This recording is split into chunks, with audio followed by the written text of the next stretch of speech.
But let him set a good precedent where leaders are questioned by the people, are answerable to the people, and are governing according to the interests of the people.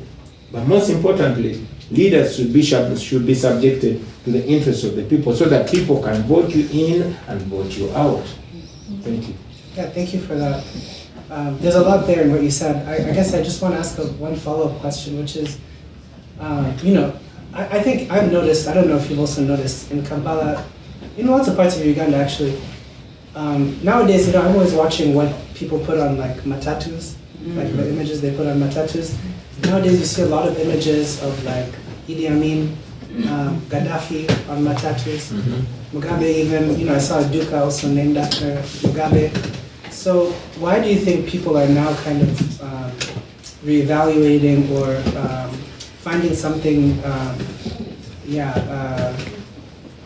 interesting or inspiring in these figures who we look at as, this problematic thing from the past or something? Well, that's an interesting one. You see, I grew up, I was not born in the days of Idi Amin, but I know he was a brutal dictator, also I'm told. However, I also know that many of the roads and many hospitals and schools were built by Idi Amin. I also know that under Idi Amin, there was a crackdown on corruption. You cannot find Idi Amin's son or daughter or grandchild as a tycoon. I know that Uganda House here in New York was bought for Uganda by Idi Amin and all that. That is not in any way to wrap away the brutality that he meted on Ugandans. But I believe that people tend to romanticize the dictators of yesteryears because the current dictators are making the former dictators look like angels. I mean, Museveni is making Idi Amin look like an angel. Idi Amin ruled over Uganda for only 8 years. For all the wrongs that he did, Idi Amin was uneducated. Idi Amin did that for 8 years. Museveni has killed Ugandans for 40 years and counting. There are, in my view, and I could be wrong, there are productive dictators and there are failed dictators. Museveni is a failed dictator because besides the brutality, the corruption is at levels it has never been before. It has only been destruction. So, and this is to warn us, if I or anybody from your generation was to become president and you behave like Museveni or worse, you would make him look like an angel. So that should teach us. I don't know if I'm... Yeah, no, that makes a lot of sense. I don't know, I always find it so strange. But I guess I want to ask another question related to something that you talked about, which is the Red Beret. I guess I'm curious to know, what place you think aesthetics have in political struggle, specifically in Africa, because, from the very beginning, People Power and Loop has been very, I think, brilliant in how it uses aesthetics, how you've been able to use the color red, the formations, the different ways that you've been able to use social media as well to project certain images and to use these references or aesthetics of like other revolutionary struggles, other popular struggles to animate your movement. So I'm curious to, and also of course music, right? Music being the other big one. So I'm curious to know how you think about the relationship between aesthetics and politics in contemporary African politics and what role aesthetics has in that, Thank you. I'm an artist. Did you tell them I'm a musician? A good one. I'm an artist, and maybe that's where art comes in handy. We read history and we pick the things that inspire us in history. Of course, many people have used this Red Beret. They have had their mistakes, but there have been great things about them. People like Che Guevara, selflessness and all that. People like Thomas Sankara, Unfortunately, or fortunately, he did live so long, so we only know the good things. Many times I imagine if Jesus Christ lived up to 75, you know. So we are able to pick the good things and the artistic things from that. Just like music played a huge role in the struggles, you know, during the days of slavery, during the days of colonialism, during the days of fighting against apartheid, fighting against dictatorships, and today, the same way aesthetics do the same. Now we use this red beret and the style in which we confront the dictatorship. We are non-violent militants. That's why you hear us calling ourselves foot soldiers. We are soldiers, non-violent soldiers. We are fighting non-violently. And the way we dress, the way we carry ourselves, the way we speak communicates as we confront what is wrong. Yeah. Thank you. Yeah. I mean, I think it's one of the most beautiful things about our, your movement and about our movement is how much great music we have from it. Sure. My mom, her favorite song of yours is Chadenga, which everyone should listen to if they have time. It's really good. So okay, I'll just ask some questions from the audience. They submitted some questions in advance, and then we can move into question and answer because I'm sure many of you have your own questions. So, okay, one question from the audience is, basically, how can the international community outside of Uganda contribute to the Ugandan struggle? What can they do besides amplifying message and advocacy? So what kind of new pressure can be applied on the regime, basically, from people who are sympathizers and people who are outside of the country? And I'd be interested to know, in light especially of the new proposed national sovereignty bill, what you think is still possible. Yeah, the international community, how can they contribute to our freedom struggle by not contributing to our oppression? You see, dictatorships all the way from history have always gotten their strength from the international community. Today, I mean, for decades, Museveni has been getting a lot of money. In the recent years, Museveni was getting up to $1 billion from the US government in terms of in form of military cooperation and others from the US. But this very money has always been the money that is used to subjugate us. 2018, I had my drive. I was supposed to be a dead man. They shot at my car and killed my driver. They used an American gun. You know, so what we and indeed this, in many ways, has always been turned around on us. For example, when I ran away from death, from back home, I did not go to Kenya or Tanzania, Sudan, or any country nearby because the dictator in Uganda has his long hand stretched into all these countries. I ended up in America. Unfortunately, the regime propagandists always pulled out their Pan-African card and say, oh, how can you run to the land of the colonialists? How can you go run to the land of imperialists? You're an agent of the imperialists. And yet, in reality, they are the agents of the West. So what we ask of the international community is to stand by the values that they profess, is to not be the support system for the oppression, is to hold the regime in Uganda and other oppressive regimes in Africa and the world to the same standards of other democracies.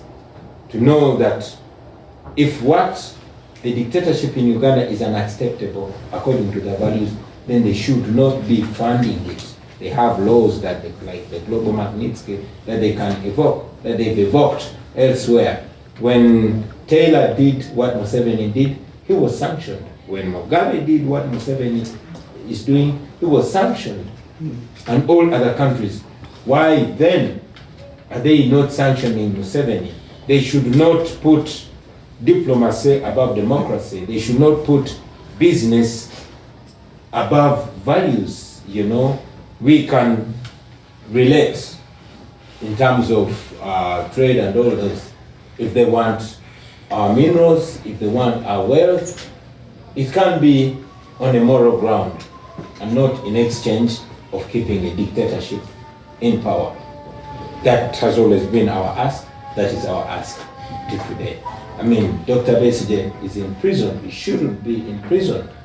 You know, there should be questions like that. We have thousands of political prisoners in prison without a crime. Many people are missing. Today, as we speak, the wife of my personal political assistant was abducted and kept in Muhozi. Muhozi, for information, is a son of General Museveni, who is the president of Uganda and is the chief of defense forces. He will pick anybody's wife from their home and keep him under his basement for as long as he wants. He kept the wife of my personal assistant for 37 days. There's a young lady who's a TikToker called Blue Tick. Up to now, she was picked up and she's being kept in his basement. He does all this and gets away with it. And the following day, or days later, he's standing in an official picture with either an ambassador from a renowned democracy or a diplomat. I think that's wrong. I think America and the developed world should not be partners in crime with dictators like Museveni. That is our ask. That is what they can do. We are not asking them to come and save us. We're asking them to stop sponsoring our operation and to stop being part of our pain. Or else we see them as partners in crime. Now to the American citizens and citizens of the world, all we ask of them is to keep their eyes, to give us some attention. We appreciate the attention that they give to the world, the attention that they give to Ukraine. I personally went to Ukraine, to see what's happening there.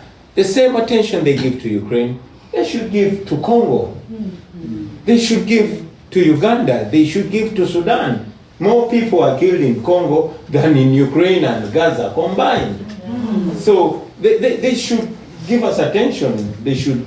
I saw people here, our brothers and sisters, the black people in America, with the campaign Black Lives Matter. I wish they would also say African Lives Matter, because I think we matter too. Yeah. So give us your attention. And indeed, that's what brings us here, to seek your attention, to be able to highlight our plight. And if you permit me, I'll also use this opportunity to challenge you, the young people. I mean, Columbia University is an amazing university. For me, from what I've read, I know all these great leaders in Africa and the world have come here. The Kwame Nkrumahs, the Obotes, the Nyereres and others. They've been here. You are the Nyereres of today. You are the Nkrumahs of today. You are our hope. So rise to the occasion. There's a reason why God, if you believe in him or her, there's a reason why God picked you up to bring you here. If you don't utilize that for the benefit of the millions of us that are home, you will be a loss. Thank you. Thank you.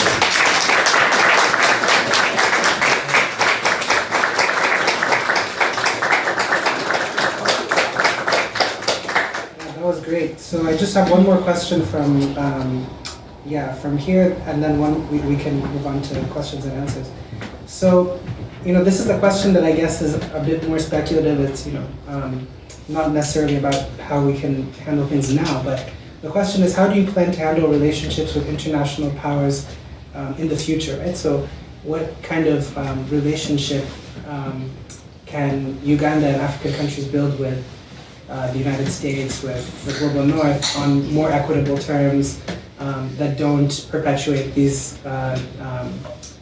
dictatorships in our countries? Right? How do we renegotiate that relationship with the global north, with international powers? It will be business, not aid. Yeah, simple as that. Yeah. We'll be relating like business partners, like equals. Yeah. Right. That's great. Okay. Well, very short. So, okay, I guess we can now open to questions and answers. I think we can. We have a lot of time, so we can go one for one. Did you have a question? Yeah. Yeah, I do have a question. I mean, just to follow up on the question of African or global North and global South relationships. I mean, it's no mystery that the U.S. has had, and U.S. foreign policy, especially in Africa, has been catastrophic. I mean, they give a lot of money to dictators. They fund a lot of horrible wars. They don't give attention when they need to. So I think my question is I mean, if we talk about Thomas Sankara, we talk about Patrice Lumumba, the CIA killed Lumumba, who's a great man and a great leader.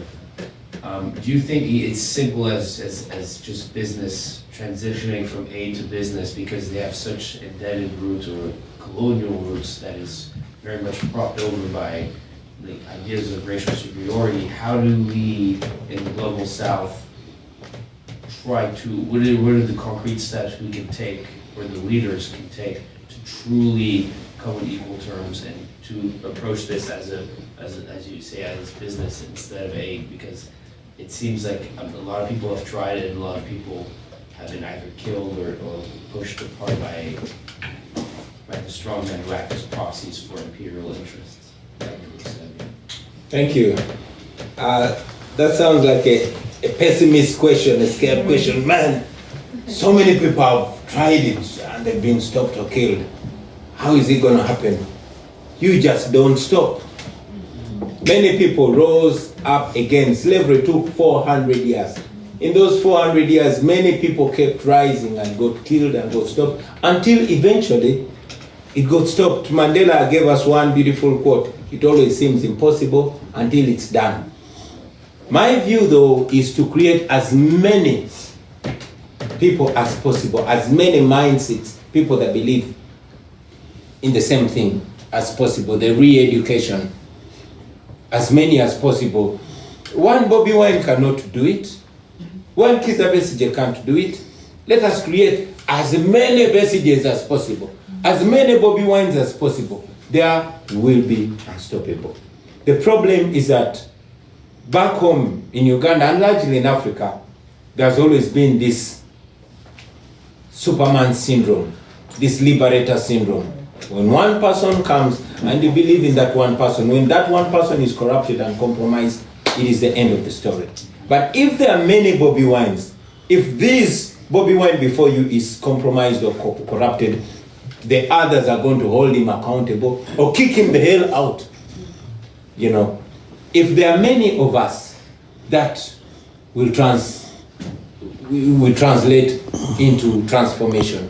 Yes, when you fight dictatorship, dictatorship fights back. When you fight neocolonialism, neocolonialism fights back. Every evil that you fight, it will fight back. Just prepare a big enough army. That's why I believe in re-educating a population. When that population believes in something, then it will be embedded.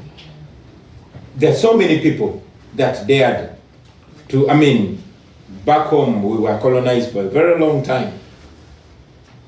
And many rose and they were stopped until there were so many to be stopped. And that's how it changed. It might take time, but if we don't stop and if we take the right strategy, in my view, is changing the mindset of the people so that so many of us are pointing in the same direction. That will change. That's my thinking. Great.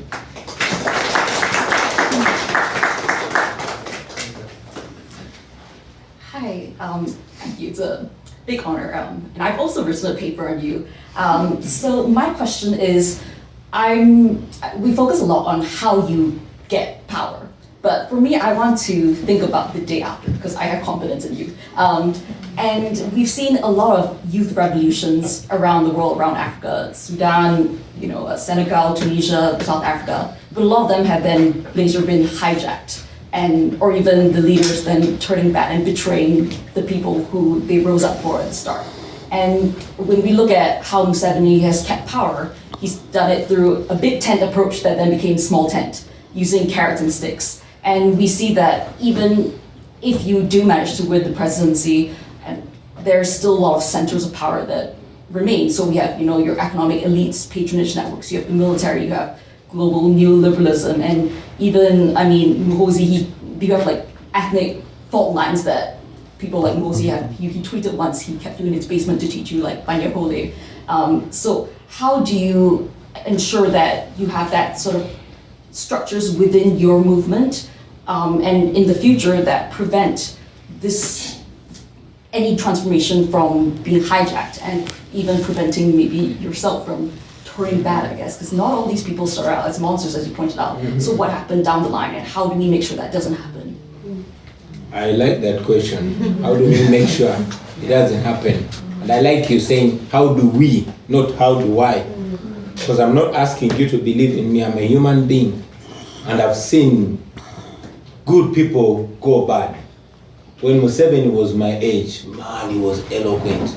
Much more. He was saying the same things, like I'm saying, only more eloquent. You know? So I'm not here to promise you that I am going to be the best leader that there is. No. I can only tell you that it is the people that, and those people, they're not all going to come in a group and hold you accountable, but the institutions, if we empower them.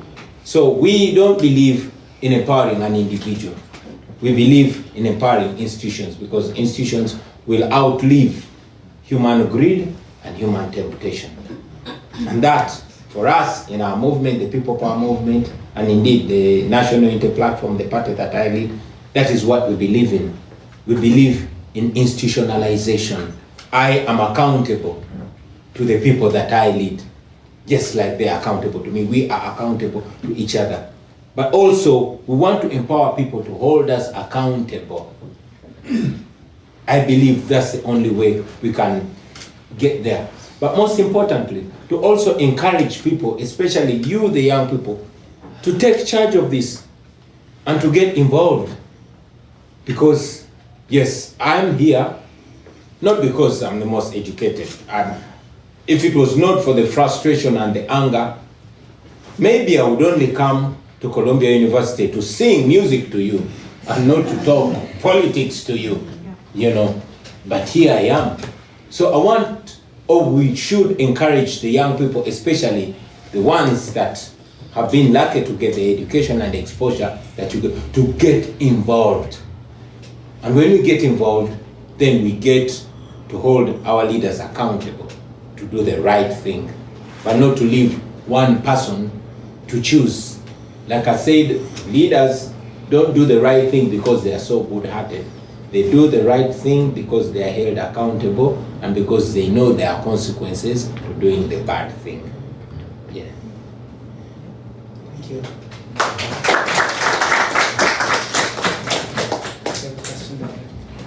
Thank you so much for your time. I had a question with regards to what you see the role of, I guess, continental bodies such as the African Union, East African Community, as well as SADC, with regards to promoting greater accountability for, I guess, democracy within the continent. Because I think right now, you know, we're at a difficult moment where at least the status of democracy across East Africa, as well as the continent in general, is looking relatively tentative. And, you know, what do you think can be done, at least at an institutional level, as well as, you know, for us as Africans, to improve the status of democracy? Man, in my culture, I'm in Uganda, from central Uganda. In my culture, we are supposed to speak good of home when we are away from home. But again, my big mouth always forces me to speak the damn truth. Now, the regional and continental bodies, there's a difference between what they should be doing and what they're actually doing. These are bodies that we should be reporting to. These are bodies that are supposed to be the remedy to the mess. Unfortunately, they have been reduced to clubs, to presidents' clubs. Take, for example, the East African community. What democracy is going to be discussed between Museveni and Ruto and Uhuru, with all due respect, you know, These are clubs now, they're in my view, they're reduced to clubs of protecting each other's power. No wonder Ugandan security will illegally cross into Kenya under the watch of Kenyan security, abduct Dr. Kiza Besigye, put him in a car boot, and drive him across the border illegally against international law. And they will not only be inactive, they will not only do nothing, but they will also say nothing. I mean, elections have been rigged, and you know, all that has been swept under the carpet by regional bodies that, like the East African Community and the African Union. You know, look how much trouble is going on in South Africa. I am yet to hear a word from the African Union. In many ways, the people of East Africa and largely Africa are on their own. Maybe this calls for the rise of a new generation to do different.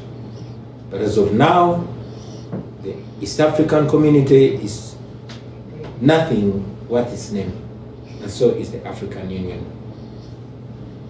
No, and I mean, just to highlight what you're saying, I mean, after the elections in Tanzania, many people said actually that Ugandan security was involved in the violence that took place in Tanzania.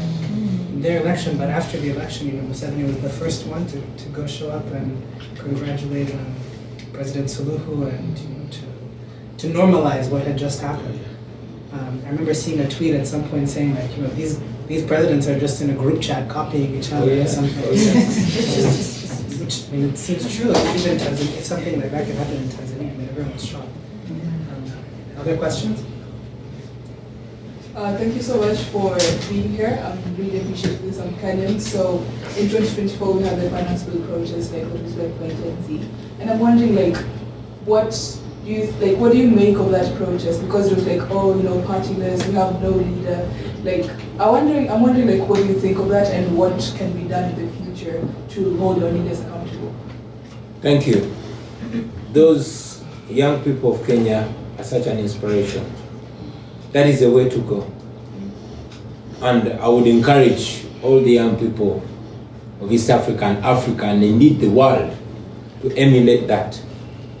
To be tribeless, to be partyless, and to be religionless, but to look at the truth, to look at what serves everybody, what makes everybody equal, and go for that.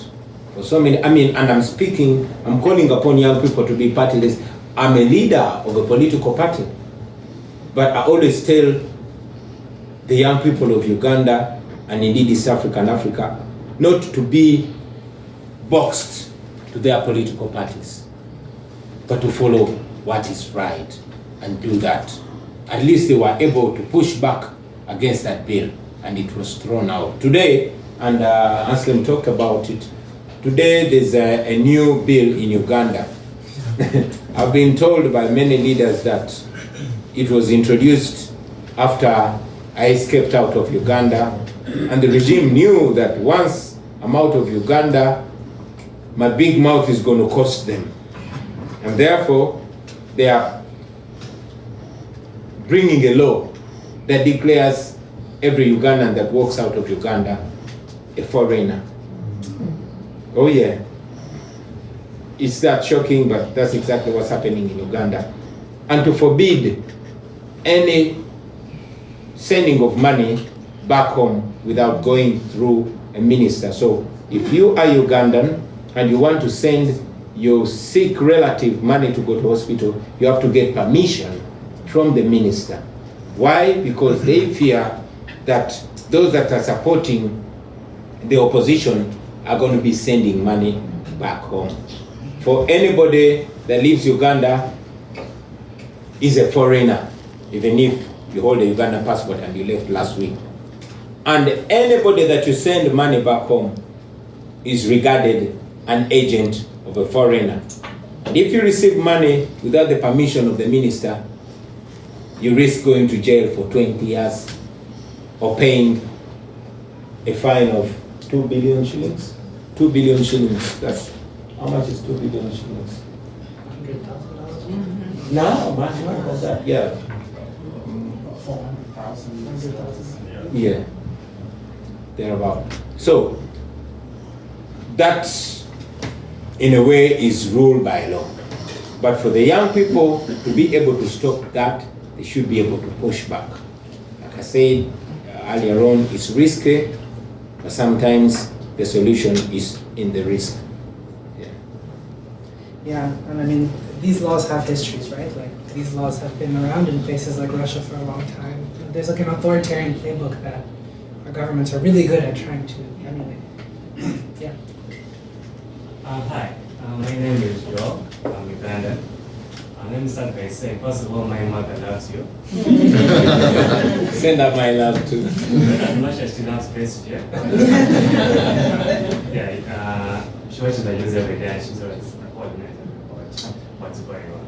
And my question is with regards to how you transition to the next chapter. So what keeps her up at night, what really troubles her, is the threat of violence. So she wants to transition from the government you have right now, but her fear is that to do that, there will have to be violence. And I think what happened in the 70s and the 80s, she got through that time. So there's a sense in that she's sort of fine with the status quo, as long as, you know, it doesn't lead to thousands of people dying. So how do we sort of address that issue that affects, you know, most of minds of many Ugandans, in that they want a better life, but they're not paying a terrible cost. I think what's happening in Libya or Sudan sort of get to that point. So how do you bridge that gap? Thank you. That's interesting. And indeed, it is the threat of violence that has in many ways kept us where we are. Back in Uganda, especially with the older generation, Museveni and his people have more or less made it clear that if you don't vote for me, there will be war. In northern Uganda, we go a campaign and say, Bobi, we support you. But when we vote for you, there will be war. And you ask them, where is the war going to come from? Say, Museveni will fight. This is a person that started a war in 1980, and it consumed 500,000 people. The sacrifice was given, and it was supposed to be the end of the cycle of violence. But for him to always threaten people with violence if he's voted out, that is what has kept our people boxed down. And indeed, Mama says it, that you see now, let us just sit down and leave the man, because if we vote him out, he will fight. That's intimidation. I'll tell you that before I started dressing like this and trying to speak straight English, I was a bad boy from the ghetto. And I know a thing or two about violence. And the generation that I lead is young, is hungry, and angry. We have very little to lose, but everything to gain. And we are very capable of violence. But we chose non-violence because we know historically that violence has only bred violence. It only creates a vicious circle of violence. It breeds this sense of entitlement. Oh, we earned it, we spilled our blood, so you can't tell us that. I mean, we've learned that from the Museveni generation. That's why we are non-violent.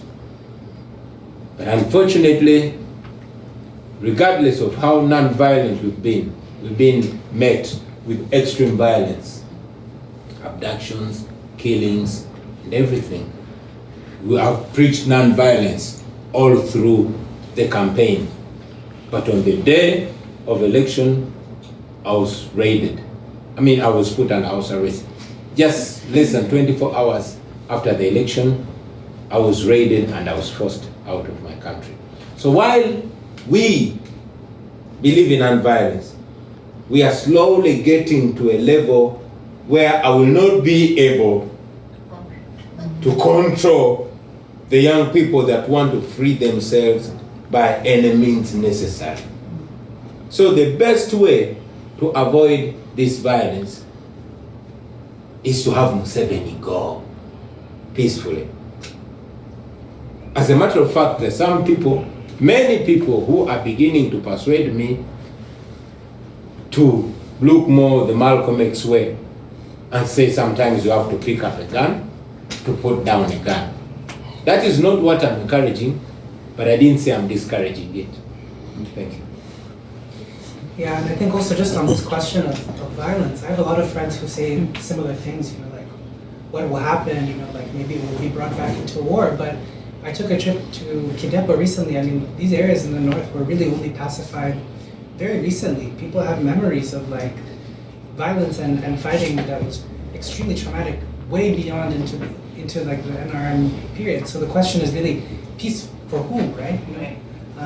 This is a country that never dispensed with violence, never dispensed with warfare. People are still fighting in lots of parts of Uganda. Uganda's actively engaged in like at least 4 different wars at any given time. So yeah, yeah. Yes, thank you. So you very aptly recognize that the U.S. is no longer really pushing forward democracy in the world as it maybe used to be, especially in the current administration.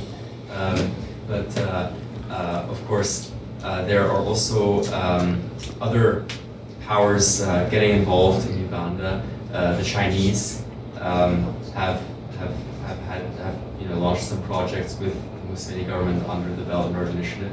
So I was just wondering, what is your general view on Chinese involvement? Obviously there's benefits, there's downsides, and how would you approach these projects if one day, if everything goes well, you can assume your rightful place? Thank you. As a citizen, I welcome any kind of development. And as a leader, when I'm president, and you notice I say when, not if. When I'm president, I will welcome all kind of moral development. Of course, I differ from Museveni. Museveni has dealt so much with the Chinese and Russians because their collaboration does not come with conditions like the US and the European collaboration used to be. It has no strings of democracy and human rights attached. For them, it is business. They don't care how you treat your people. Unfortunately, the US and largely Europe are seeming to go the China way now. Say, okay, now China is taking business from us. Maybe we should abandon the values and just deal with the dictator the way things are, so we don't lose Uganda to the Chinese. While that is beneficial in the short run, in the long run, it's very dangerous because they are dealing with an individual and not the people of Uganda. When we, the people of Uganda, finally free ourselves, we are going analysis and adventures across the region. Subscribe, like, and drop your comment. APM Media TV. Stay tuned.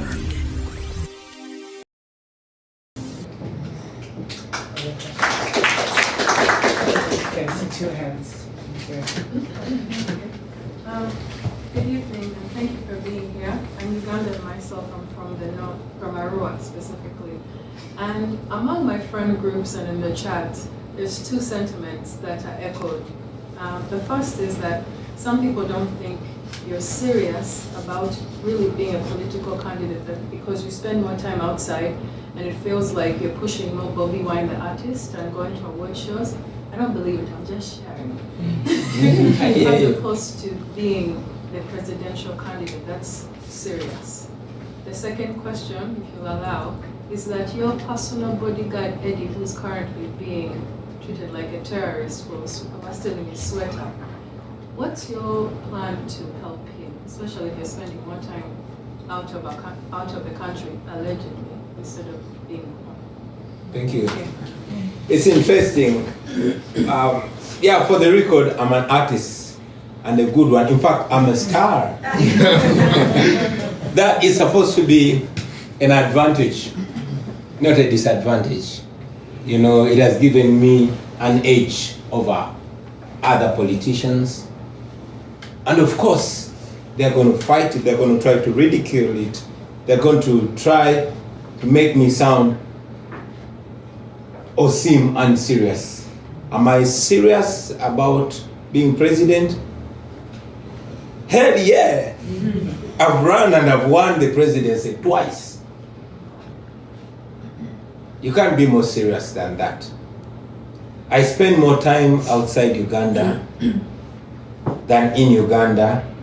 I also want to make it clear that I'm not here voluntarily. I'm here because I ran to exile, although many times I say it, albeit rather in denial that I'm not in exile. But technically I am, because I ran to save my life.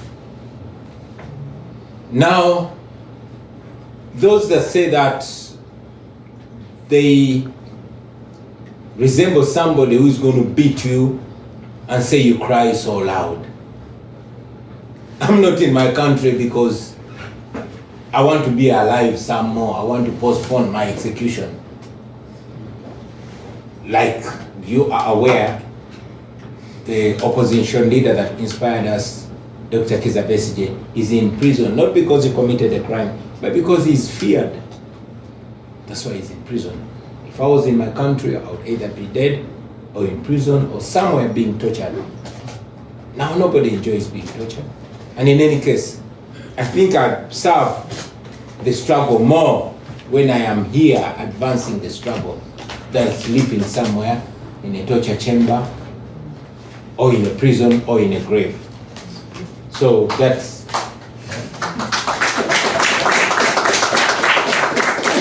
again to assert that I'm serious. I've spent more, I was on a campaign trail for 112 days. For all those 112 days of campaign, no other presidential candidate campaigned half the days. But I was on the campaign trail for all those days. That is another mark of seriousness. So I am serious. And the people of Uganda are very serious because they voted for me. And given half the chance, they vote for me again. About my bodyguard, who was abducted by the Chief of Defense Forces, put in his basement. We looked for him until he tweeted and said, don't look for him, I have him in my basement and I'm teaching him Runyankole. Now Runyankole is a language of the tribe where General Museveni and his son come from. And indeed, because he was some handsome guy with a big, nice beard, he shaved it off, shaved his hair, tortured him, and put pictures of his naked self on Twitter. That was the Chief of Defense Forces doing that. They tortured him for so many days, and later on, he was presented in a court, limping, with missing nails and part of the finger missing, and he was charged for stealing a sweater. Now, and please don't be offended, but I feel mocked when I'm asked what I am planning to do to save him, since I'm always outside the country. This that I'm doing, I'm trying to save not just him, but the thousands of people. At least Eddie is lucky that his name is known by you and the world. But there's so many unknown people that are being tortured, that are in prison with no crime. By doing this, at least I am advancing the applied. Maybe one of you will tweet it and an influential person will see it. Maybe among the young people or the lecturers in Columbia will pick interest in his case, and that will be the beginning of his salvation. So by being outside the country, I'm advancing his case, I'm advancing the cases of thousands of people in his position. Thank you.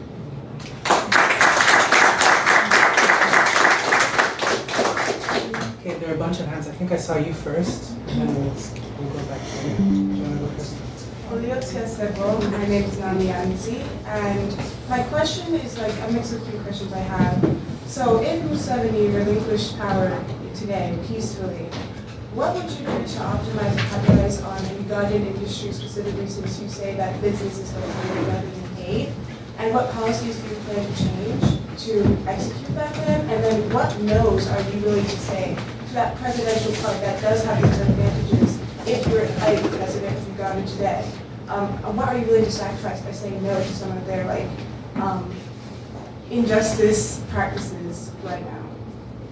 Thank you. Your English seems to be a little fast. Let me just make sure I get your question. Number one, if you could repeat your question, but a little slower. Three parts, I can say it again. So the first part is, well, Museveni relinquishing power peacefully. What are the changes you want to do right now, specifically in the business realm? What Ugandan industry do you think you want to capitalize initially? And then what no's are you willing to say to the East African coalition of presidents that to not be in that club, as you said? What are you willing to sacrifice? Thank you very much. The first question was about business. Yes. Yeah. How do I hope to make business better in Uganda? Cut down corruption. In the days when we just got independence and 10, 20 years that followed, President Milton Obote reduced our problem to poverty, ignorance, and disease. And he was right. Today, Uganda's problem is square corruption. Corruption in every sector. We lose 10 trillion every year to corruption, according to the Inspector General of Government. So, if we crack down on corruption, things will work better. And of course, that only takes the political will. Because, again, according to the same Inspector General of Government that is employed by the President, she mentioned it that every huge corruption scandal is followed to the doorstep of the President. We have a President that has turned corruption into a currency. He has weaponized it. So if we crack down on corruption, then most things will be functional. And what sacrifice do I hope to give to end to stop making the East African Community Club the lust for power? As soon as I'm president, the first thing I want to do is to make sure I don't stay president. Now, the lust for power has been our problem. It has caused most problems because the leaders that want to stay in power will give up everything to stay in power. They'll give up the morality. They'll accept everything to stay in power. But if one is not lustful for power, then they will do the right thing. Because by doing the right thing, then you're not holding power onto yourself. You're spreading power to where it's supposed to be, in the institutions. Thank you. Okay. So here and then these two gentlemen back there. Okay, go ahead.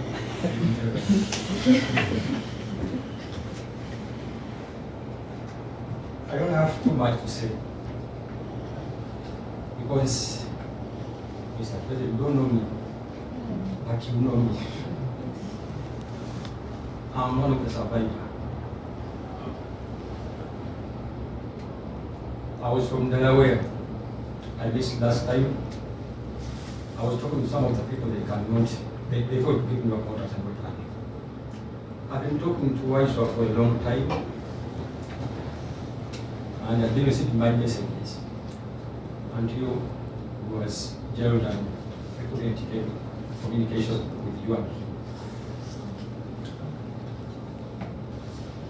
I was arrested during the COVID time.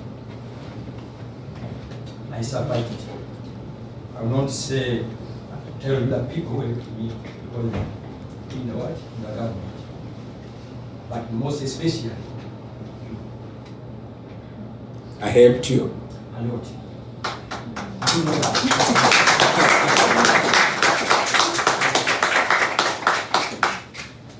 The reason why I want to come in this conference about because of the people. I thought this place would be more safer to talk. Because that time, you know, Blackie was arrested with one of the journalists. You know that person? You came out and say, one of journalists called so and so is in torture chamber. Yeah. You are the guy? And they were. Ah.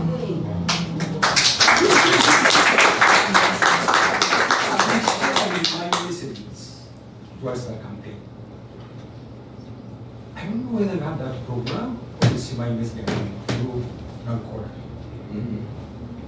There's a time I send a message, Bobi, you don't need to go around and campaign. You just meet there, give them a song, move away, you don't have time to explain. I don't know whether you've seen that message. And he told me, yeah, he got that message. But when I sing, they'll say I'm serious. I like to get, please go on. Please do this to me.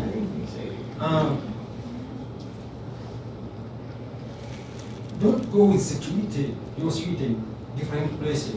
Everywhere you have people, leave those people away from you. Leave them stay at their places. Because once you go with them, they're going to arrest them. Please don't move with them. I sent that message, but afterwards, I saw that I don't see any people around you, those campaign, those political that happening. I really appreciate it. Because once I come out from Nigeria,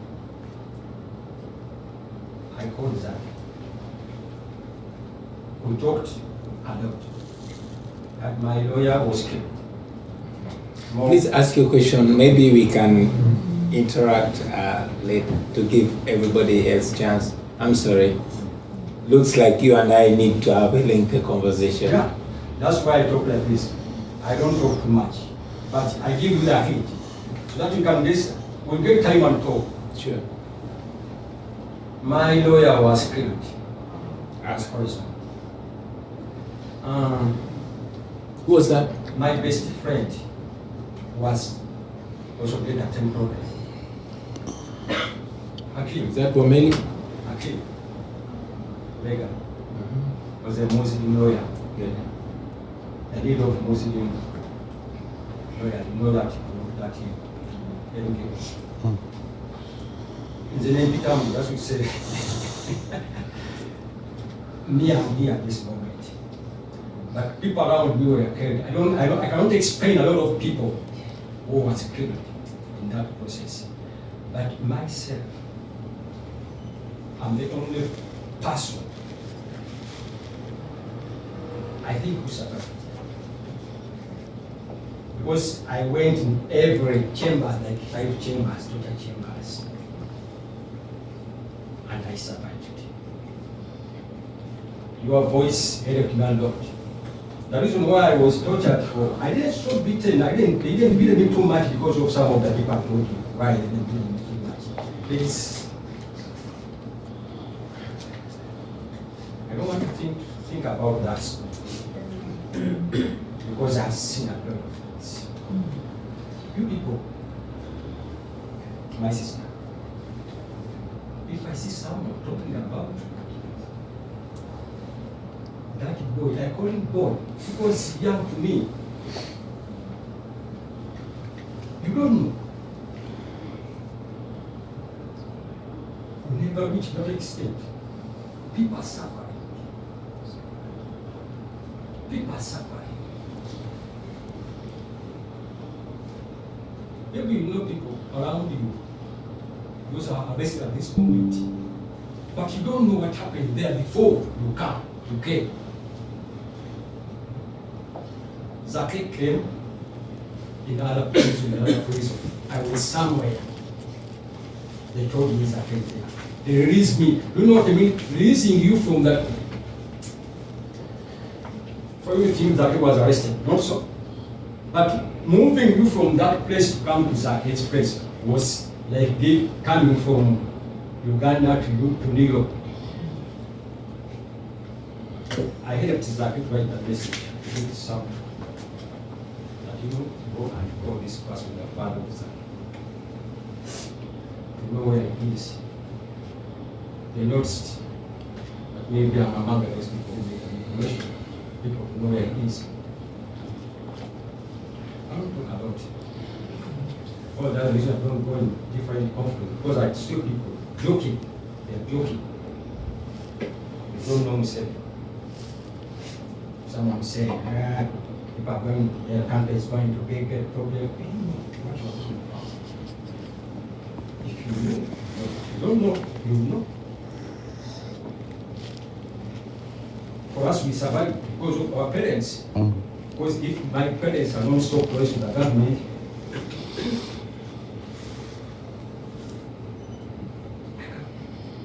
how?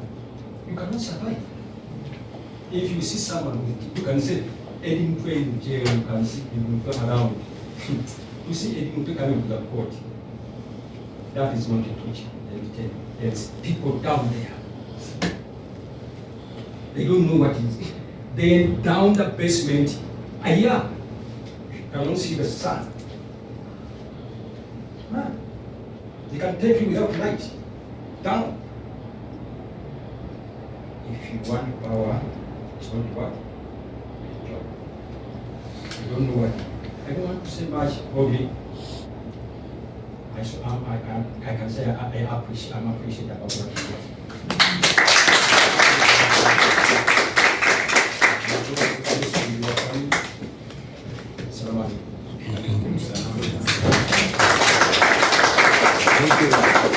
Thank you, brother. I could see you were getting emotional. I know there are deep stories, deep stories, but don't worry, we're trying to find a solution. So at least we are alive, you are alive, so cheer up. One day everything is gonna be fine.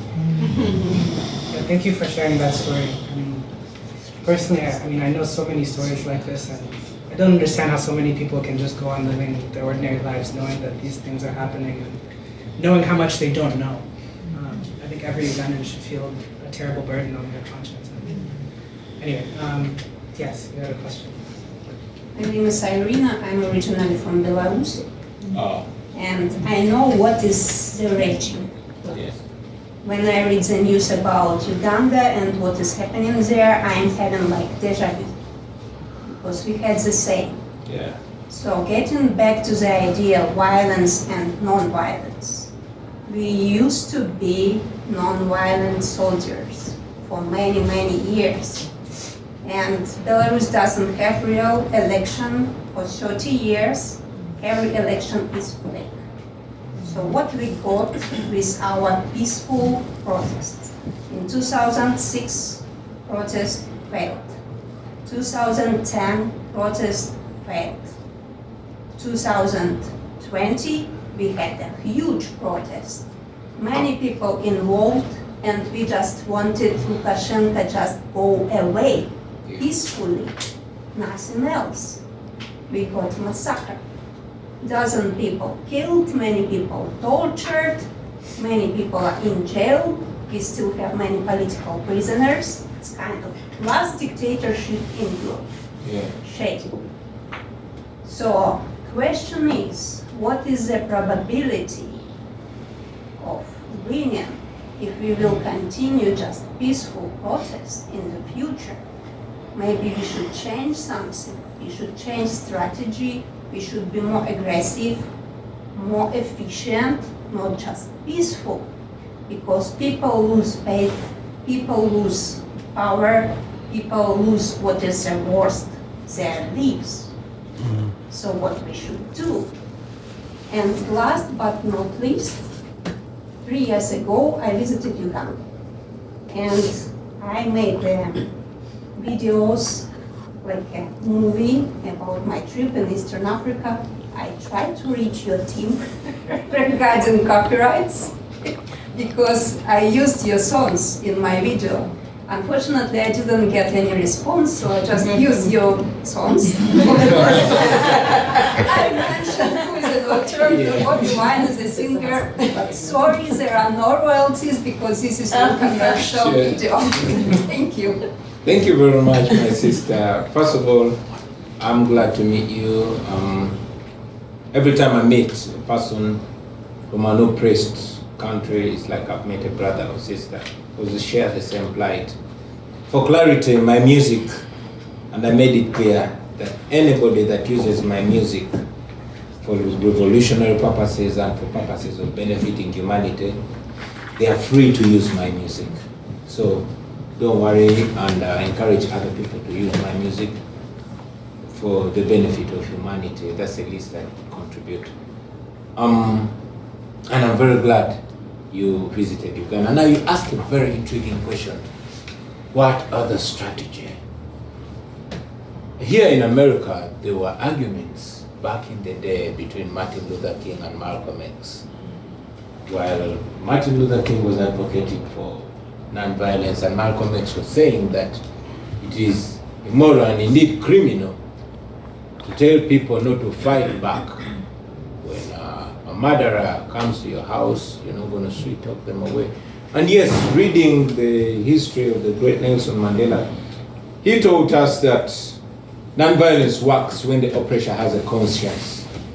But when the oppressor has no conscience, non-violence doesn't work.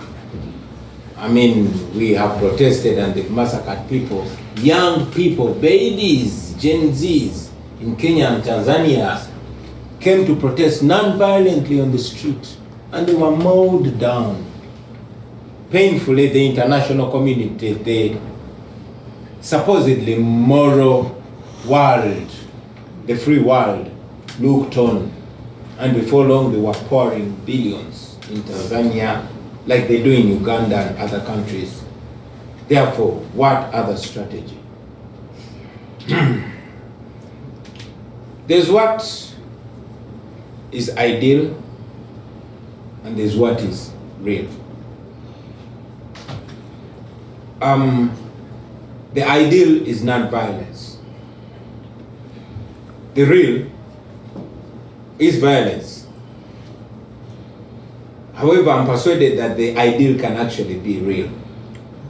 Non-violence can work. How does it work? These dictators would not be able to mow people down if they did not have a wind beneath their wings. For example, if America said you cannot kill people, those people will not be killed. Especially in countries that depend on America and Europe.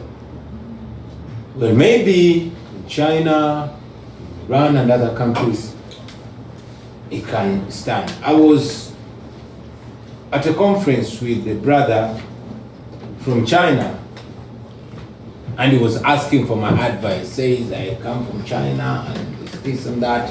What do you advise me? Because I'm an advocate for democracy, I'm an activist, defending human rights and democracy in China, but now I have to end up running to exile. What do you advise me? I'm like, what do I advise this guy? I honestly told him, bro, you have a big problem. Because for me, my dictator is funded by the West. And if I can either provoke the conscience of the West to stop funding them, I will be home and dry. But your oppressor is rich and does not need any funding from the US. So I don't know what to do for you. Same way, in Uganda, and by extension in Africa, if the international community said we are not going to relate with you when you're killing your own people, when you're murdering your own people, non-violence will work. But for as long as the international community is complacent and is going to look the other side when people are being killed, then there's a big question on non-violence. Unfortunately, they are the same that are very quick very, very quick to sanction the people that are trying to free themselves by any means necessary. So that's the challenge. That's the more reason why we continuously come to the West and ask them to evoke the moral tools that they have, the targeted sanctions against gross human rights violators. Recently, I saw them sanction the former president of Congo. But there is a sitting president in Uganda and a military commander that commits this crime in real time and is not shy, is not even pretending to hide them. Then why not sanction them? When we get that, then non-violence works. And maybe I'll say that once we free Uganda, it will not only be freedom for Uganda, but it will become a base for all other freedom fighters to base there and free their countries. We don't have so many countries as of now. That's why I want to give a base. And maybe when you free Belarus before we free Uganda, hopefully we can make it a base to free Uganda as well. Thank you. Thank you. That's an excellent response, and I'll get to your question just there. But before I do, I want to just say, there's a really wonderful text that I encourage you all to read from the 16th century by this Frenchman called The Discourse on Voluntary Servitude. It was written almost 600 years ago. He basically asked the question, how is it that millions of people can submit to one man? Which is, I think, the question that you've just been asked, right? And what he says is basically it takes 6 people in his inner circle who flatter him, who take care of his his most intimate needs. 60 people who go around and administer his decisions. These would be like the MPs, right? Yeah. 600 people who then go around and basically do the work on the ground to make sure everyone obeys. These would be like your LCs, right? And then 6,000 other people who depend on those 666 people. Yeah. So people who take bribes, who are part of the system. But that's really all it takes to make a whole millions of people, an entire country of France, submit to one tyrant. And he already came up with that idea 600 years ago. So we know what it takes, and we also, I think, know what it takes to remove that. Anyway. Hello, my name is JC. I'm originally from Cameroon and the Republic of Congo. Sorry. You come from 2 countries. You said you come from Cameroon and the Republic of Congo. I was raised in France. Oh. And so the current topic that's been going around is violence, right? So how do you plan, and you're trying to become the leader of an institution, namely the state, which at its origin is basically the organization of mass exploitation, right? Every state that I know of today, there's no state that I can think of which wasn't born in violence, right? Its true fundamental purpose seems to be the appropriation of other people's labor, right? So how do you plan on educating the population about the true nature of the state from a sociological perspective, while also fighting, on the other hand, small, very organized groups, which happen to be militarized as well, and which are trying to maintain the status quo and the exploitation of mankind? Please ask the question again. Sorry. I'm trying to be as easy as possible, but from my own observations, right, what we call the states, whether that's the United States, Uganda, Cameroon, France, you name it, they have this one thing in common, which is violence, right? All of those states were created with extreme violence. If you think about how the United States was born, right? Uganda is the same through the colonization of the British Empire. And it seems to me that the fundamental, the true nature of the system is the organization of the political means. And I'm using the terms of the German economist, Franz Oppenheimer, who differentiated basically 2 ways of exchanging, right? The economic means, which is the voluntary exchange of goods and services, right? Let's say we want to exchange something, which would be very peaceful. And there's also the political means, what he calls the political means, which is the appropriation, the forcible appropriation of other people's labor, Yeah. right? So you're trying to become the leader of that institution that we call the state, Yeah. which purpose is the preservation of the status quo, right? So you find yourself basically sitting between two chairs, where on the one hand, I wouldn't say you must serve the interests of what I would call the elites, and at the same time you have to serve the population, right? So how do you educate people about the true nature of the state? That it may not be what we believe it to be, right? That the institutions that constitute the state are, as a matter of fact, in place to perpetuate, imperialism, right? We see it in the United States with external wars, right? Which don't have any reason to be, other than the expropriation and the desire to make more money, to more resources, right? So I know it's a bit complex, but how do you plan on educating the population about the true nature of the state? How do I plan to educate? Right. Oh, how? Knowing that this goes against let's say, I would say those elite groups, right, which goal is to appropriate more resources. Well, I don't know if I get you right, but you seem to say that violence is there and is part of the state, right? And how do I intend to educate people about violence, to accept violence the way it is?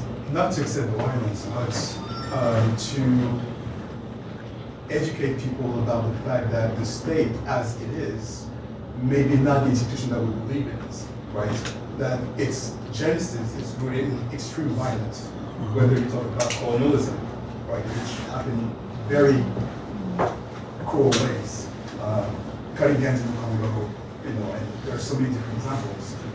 In the United States of America, where you bring millions of slaves from Africa, compromise the native populations that were here before the Europeans arrived, right?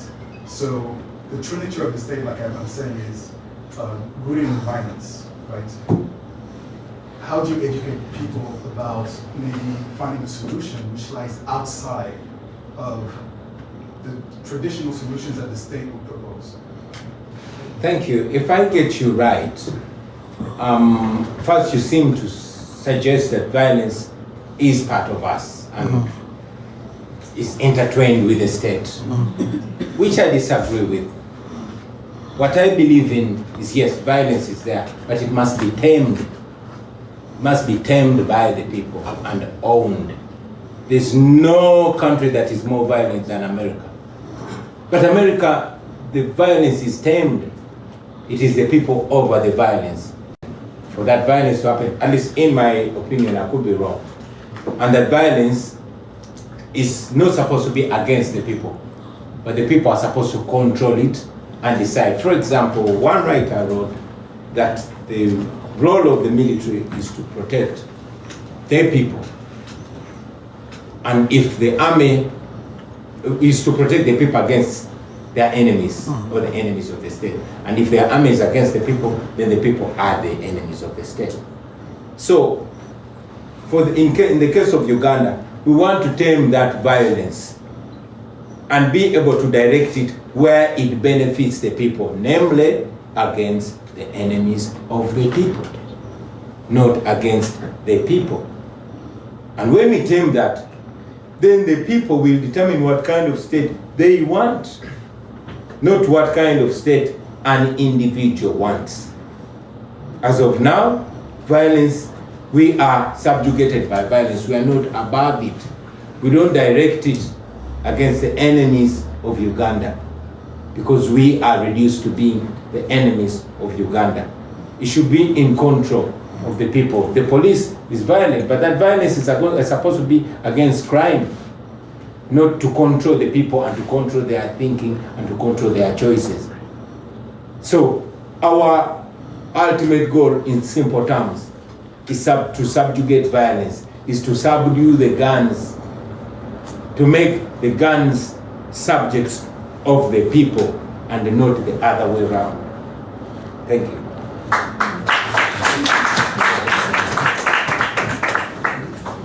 Okay. Okay, I'll take one last question. And then Thank you. I was just going to ask, you had mentioned your sentiment about Belarus and Free Uganda. What would a Free Uganda look like to you? And what would be the first policy you would implement as the president? Thank you. For me, a free Uganda is where everyone is equal, regardless of tribe, status, gender, or economic status, where all Ugandans have the right to live to their full potential, where the wealth of the country serves for the benefit of everybody, where the rule of law prevails, where leaders are servants and the people are the true masters, where leaders govern in accordance to the law, but for the benefit of the people. And the first step to do is to re-empower the three arms of government, to have an independent judiciary, to have an independent legislature, and to make sure that they are able to check the executive. It's to make sure that the military does its noble duty of guarding our borders, and the police is there to protect people and their property and not to play politics. It's basically to free up people where citizens are not going to have to worry about offending those in power. That's the new Uganda that I envision. A Uganda where everybody from north to south, from east to west, can dream to become something and they'll be it. That's the Uganda I envision. Thank you.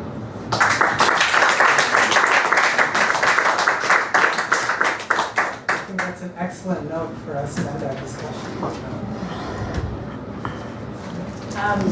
Thank you. Thank you to the both of you. This was something for all of us to return to, and that's my ask, and also the space that I think we all are here to see what it is that we can take from this and actually take action on, right? Many of us come to these conversations, these talks, and we're left feeling good, or maybe not, but nonetheless, it may fall flat. So my challenge to you is to think about ways in which to connect to your communities, to connect to your colleagues, to connect to other students, and actually enact what could actually change and move the barometer into places and spaces that which support the visions that you all have for the world, not just what we heard here today. And I asked you a question in the beginning, what is the cost of being a public voice? And that cost, where does it land in your body? I'm asking for you to live in that question as you even move into the next part of your day. Here in narrative medicine, in the space of deeply listening, asking those questions that really allow for us to deeply listen to the other, not just yourself, and also to be able to listen around the nuance of storytelling is the challenge I think we all have in this society right now, is to deeply listen to one another. And I want to say thank you to you both, and from Bobi Wine, thank you so much, Mr. President, for being here, okay?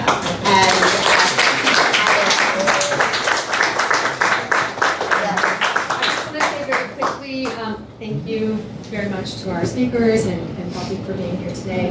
And I also want to encourage all of you to stay in touch with the Institute of African Studies. This is something that we are trying to do to bring people together under Africa House, to have these types of conversations. So please, if you're back next term, please join us, come meet with us in Mox Hall. We're just down here at the end of this hallway here. So come visit and yeah, be part of the community. So thank you all for coming.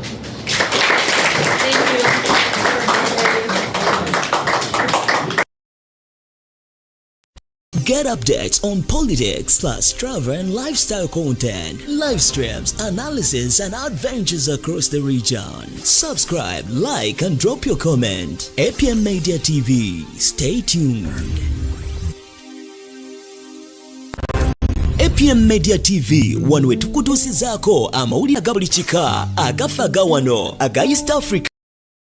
Nebuli ebyobufuzi, entambula n'ebyobulambuzi, amawulire ku bulamu bwa bulijjo, live stream kwoteeka n'amawulire ag'okwekenneenya, ebifa ku lukalu lwaffe n'abatwetoolodde, likinga, subscribinga, leka ne comment yo, weekuumire ku APM Media TV, ffe tusinga.